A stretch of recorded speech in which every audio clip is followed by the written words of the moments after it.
Je continue donc la configuration de mon premier routeur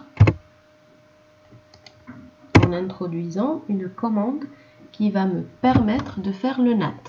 Alors, IPNAT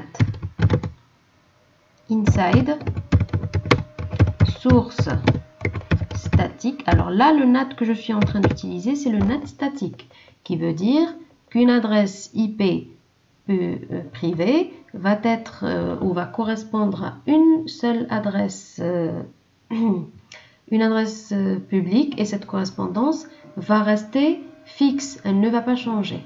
D'accord? C'est utile dans certains cas. Voilà, et là j'ai choisi de vous montrer comment configurer le NAT statique. Voilà, j'avais oublié de préciser ça. Donc on sait qu'il y a plusieurs types de NAT, le NAT statique, le NAT dynamique et le NAT overload. Alors là, il s'agit du NAT statique. Alors 192, je suis en train de lui dire que lorsque je veux sortir avec cette adresse 0.2, je dois la translater en adresse publique 200.10.20.1. C'est ce que veut dire cette commande. Alors j'ai oublié quelque chose peut-être.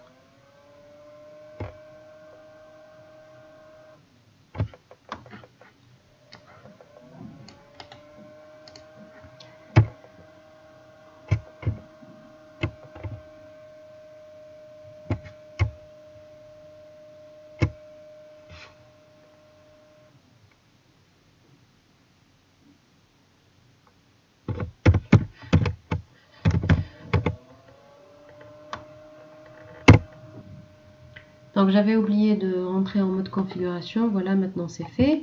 Je vais coller ma commande. Voilà.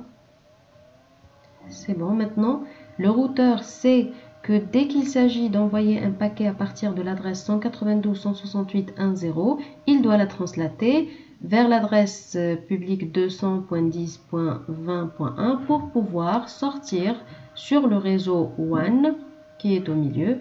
Voilà, exit.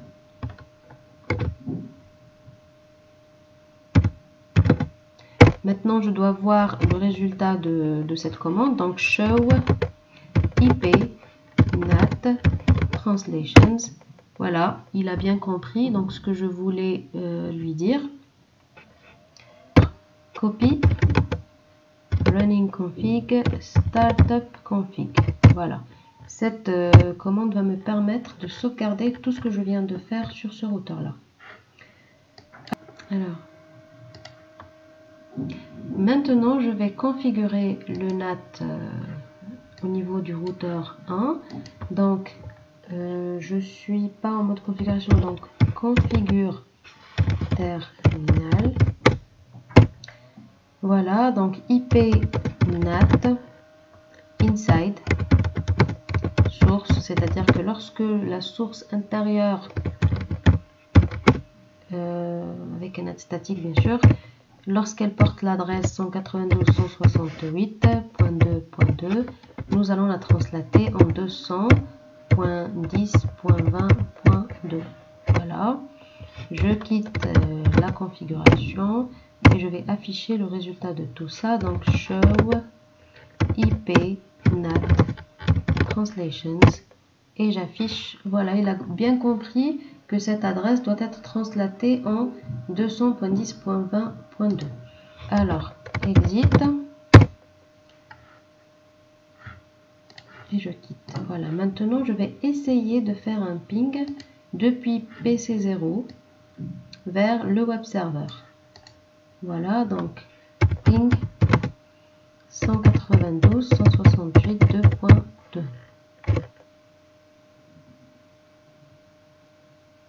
Voilà, maintenant ça a très bien marché. Donc la première fois c'était dû au NAT qui n'était pas encore bien configuré. Je vais faire l'inverse et pinguer le PC0 192.168.1.2. Voilà, tout marche bien. Alors là je vais mentionner que c'est le NAT statique.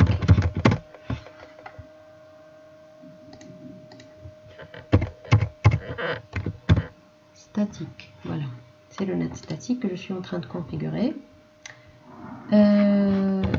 Alors, pour résumer un peu le tout, j'ai voulu relier le premier réseau privé au deuxième réseau privé grâce à un réseau WAN qui se trouve au milieu.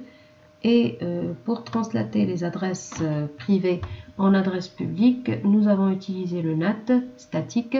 Et pour faire ce travail, donc c'est le routeur qui se charge de faire la translation dans les deux sens, que ce soit du réseau privé 1 vers le deuxième ou inversement. J'espère que vous avez compris ce que nous avons fait. Je vous remercie pour votre attention.